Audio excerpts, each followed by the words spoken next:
നമുക്കിന്ന് സിമ്പിളായിട്ട് നല്ലൊരു നാടൻ കറി ഒഴിച്ച് കറി ഉണ്ടാക്കാം. അതിന് വേണ്ടിയിട്ട് ഞാൻ ഒരു രണ്ട് പിടി തൂരപ്പരിപ്പ് എടുത്തിട്ടുണ്ട്. പിന്നെ അതിലേക്ക് കഷ്ണങ്ങൾ എന്തൊക്കെയാണെന്ന് വെച്ചാൽ ഉരുളൻകിഴങ്ങ് എടുത്തിട്ടുണ്ട്, പിന്നെ കുമ്പളങ്ങ എടുത്തിട്ടുണ്ട്, പിന്നെ മുരിങ്ങക്കായ എടുത്തിട്ടുണ്ട്, ക്യാരറ്റ് എടുത്തിട്ടുണ്ട്.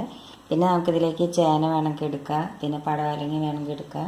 അങ്ങനെ എല്ലാ പച്ചക്കറി വേണമെങ്കിൽ നമുക്കിതിലേക്ക് എടുക്കാവുന്നതാണ്. വെണ്ടയ്ക്കൊന്നും എടുക്കില്ല. അതേമാതിരി എല്ലാ പച്ചക്കറിയും നമുക്ക് എടുക്കാം. പിന്നെ അതിലേക്ക് വേണ്ടത്, പക്ഷേ പച്ചക്കറി നമ്മൾ ഈ അവിയലിൽ നുറുക്കും പോലെ ഇങ്ങനെ നീളത്തിലാണ് നുറുക്കിയിരിക്കുന്നത്.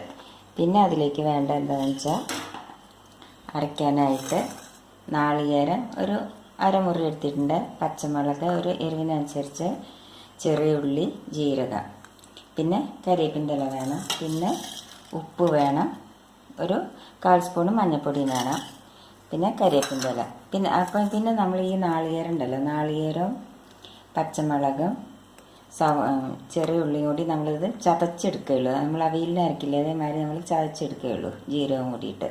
ഇനി നമുക്കത് എങ്ങനെയാണ് ഉണ്ടാക്കുന്നത് നോക്കാം. ആദ്യം നമുക്കിനി കുക്കർ അടുപ്പത്തേക്ക് അതിലേക്ക് നമുക്ക് ഒരു ഗ്ലാസ് വെള്ളം ഒഴിച്ചു കൊടുക്കാം. ഒരു 1.5 ഗ്ലാസ് വെള്ളം ഒഴിച്ചു കൊടുത്ത് അതിലേക്ക് നമുക്ക് ഈ തൂരപ്പരിപ്പ് കൊടുക്കാം.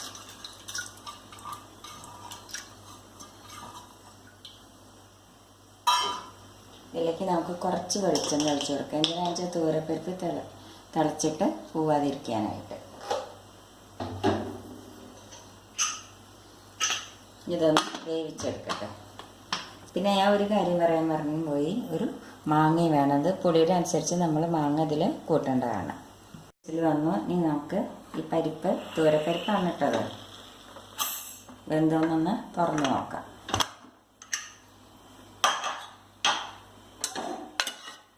പരിപ്പ് നല്ലപോലെ വെന്തിട്ടുണ്ട്. ഇനി എന്താ നമ്മൾ ചെയ്യേണ്ടതെന്ന് ചോദിച്ചാൽ നമുക്ക് ഗ്യാസ് ഒന്ന് കത്തിക്കാം. ഇതിലേക്ക് നമുക്ക് കുറച്ചും കൂടി വെള്ളം ഒഴിച്ചു കൊടുക്കാം. എന്നിട്ട് ഈ നുറുക്കി വെച്ച കഷ്ണമില്ലേ, അത് നമുക്ക് ഇതിലേക്ക് ഇട്ട് കൊടുക്കാം. ഇതിലേക്ക് നമുക്ക് എല്ലാ കഷ്ണവും എടുക്കാം. വെണ്ടയ്ക്കൊന്നും എടുക്കില്ല, ബാക്കി എല്ലാ കഷ്ണവും നമുക്ക് എടുക്കാവുന്നതാണ്.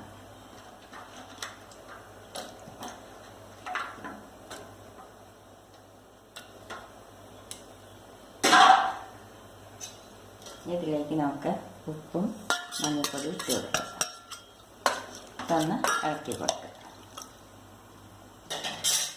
ഇനി ഇതിലേക്ക് നമുക്ക് നുറുക്കി വെച്ച മാങ്ങ ഇട്ട് കൊടുക്കാം. ഇത് പെട്ടെന്ന് വെന്തുടയാത്ത മാങ്ങയാണ്, അതാണ് ഇതിൻ്റെ കൂടെ ഇട്ടിരിക്കുന്നത്. ഇനി നമുക്കിതൊന്ന് വേവിച്ചെടുക്കാം. ഇപ്പം ഞാൻ നാളികേരവും പച്ചമുളകും ജീരകവും ചെറിയ ഉള്ളിയും കൂടി കരിവേപ്പിൻ്റെ ഇലയും കൂടി ചതച്ചെടുത്താണിത്. ഇനി നമുക്കിത് വെന്തിട്ട് പിന്നെ നോക്കാം. നമുക്ക് കഷ്ണങ്ങളെല്ലാം വെന്തോന്ന് നോക്കി നോക്കട്ടെ.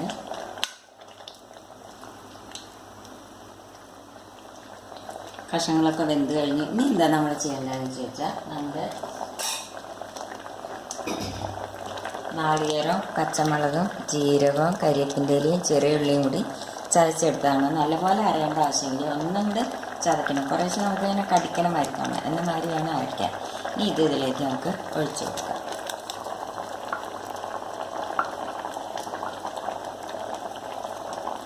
കുറച്ചും കൂടി വെള്ളം ഒഴിച്ചു കൊടുക്കാം.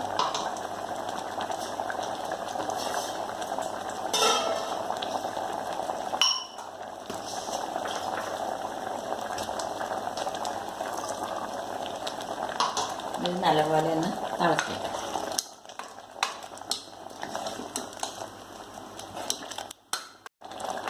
നമ്മുടെ കറി നല്ലപോലെ തിളച്ച് കഴിഞ്ഞ് നാളികേരെല്ലാം ഒഴിച്ചിട്ട് ഇനി നമ്മൾ എന്താ ചെയ്യേണ്ടതെന്ന് വെച്ചാൽ നമുക്കിതിലേക്ക് കുറച്ച് വെളിച്ചെണ്ണ ഒഴിച്ചു കൊടുക്കാം.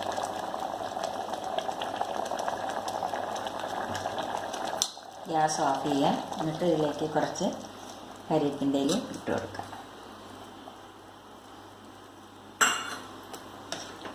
ഇതിൻ്റെ അമ്മയൊക്കെ ഉണ്ടാക്കുന്ന കറിയാണിത്.